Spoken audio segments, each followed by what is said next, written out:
This YouTube posting brings with it some sad news. If you haven't heard, Maya, our 7-year-old female, was euthanized on Tuesday, March 1st, after a veterinary determination that a compound fracture and dislocation to her left hind leg could not be repaired. The details of this decision will be addressed in a future podcast. The purpose of this YouTube is to honor Maya and give a quick update on the pack. With the loss of Maya so fresh in the minds and hearts of the wolf care staff, it's hard to put into words the loss that we've experienced and the interpretation of behaviors that is a necessary part of our job. I would like to thank all of you for the emails of concern sent to the center in the past week. We would like to be able to reply to them all, but now the time needs to be spent with the wolves. We read each email and are grateful for the thoughts and the memory that is shared.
In the exhibit pack, things are quite calm. I guess I don't even know if calm is the right word, but not a lot of social interaction between the individuals, and that's fairly typical. We've had experience with that in the past with separation anxiety makes the social interactions fairly limited. Certainly play behavior is pretty limited, and what we're seeing, probably the most interesting that we're seeing, is that Aiden and Denali are really not engaging in each other's contact.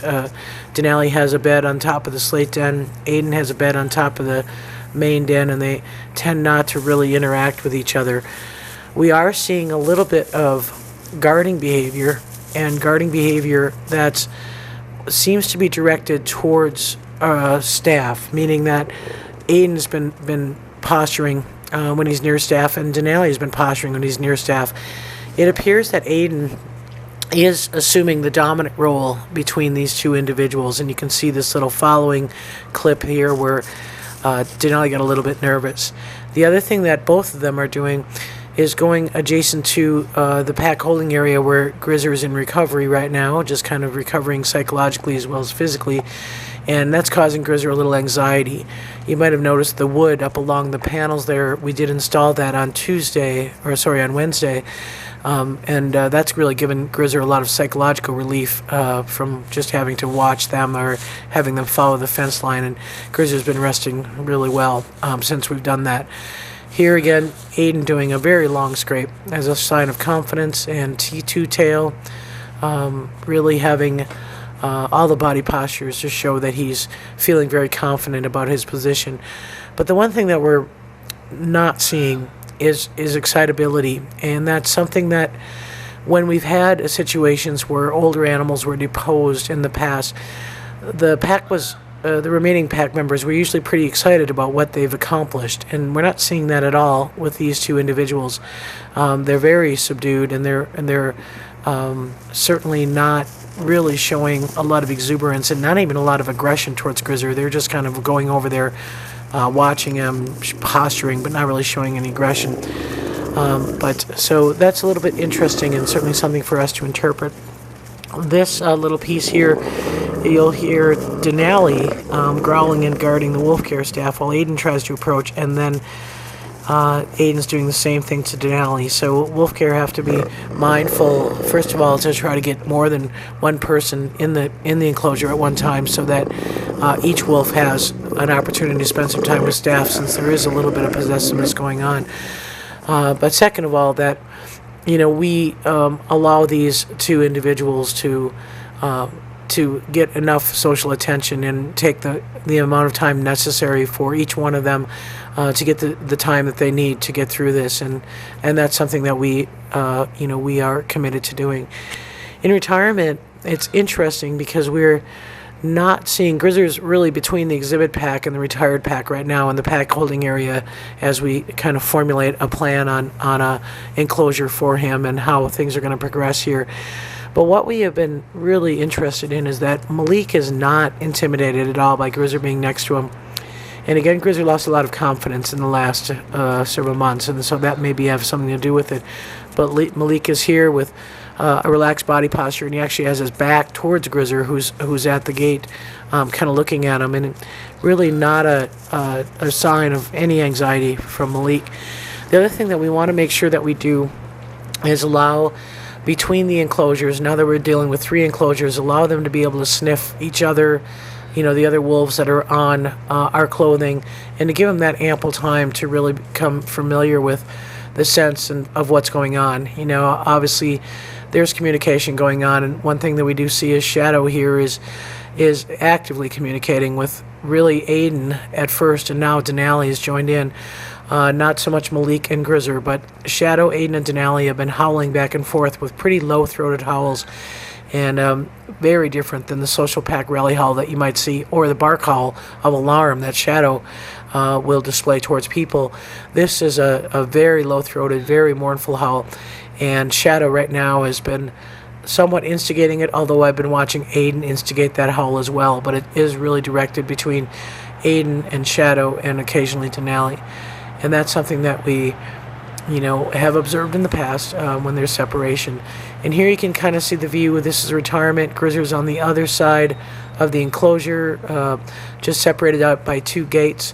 And again, Shadow's been watching him, not showing any aggression towards Grizzer, and Grizzer's actually been kind of migrating towards that end of the enclosure, even pawing at the gate when Wolf Care was in with the retired wolves. And again, we allow Shadow the same courtesy to be able to sniff the clothing and to kind of get a sense of, the smell of what's going on. I'm sure their capabilities of determining issues from smell is much greater than ours. But as you can see here, and we aren't going to film Grizzer without any, much more detail than this, we certainly want to give him the opportunity to rest and don't want to be bringing a camera into his enclosure and stress him any more than he was. He's actually very relaxed, and he's with the wood barrier up, he's really slept well in the last couple of days, and has been getting twice-a-day feedings. Wolf Care staff have been spending a lot of time, and he's been laying down with Wolf Care staff, which is a really good sign.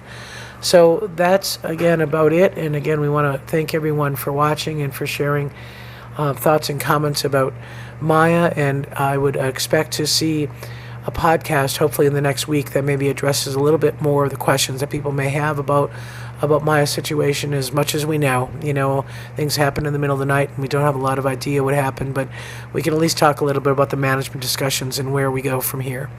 So thanks for watching.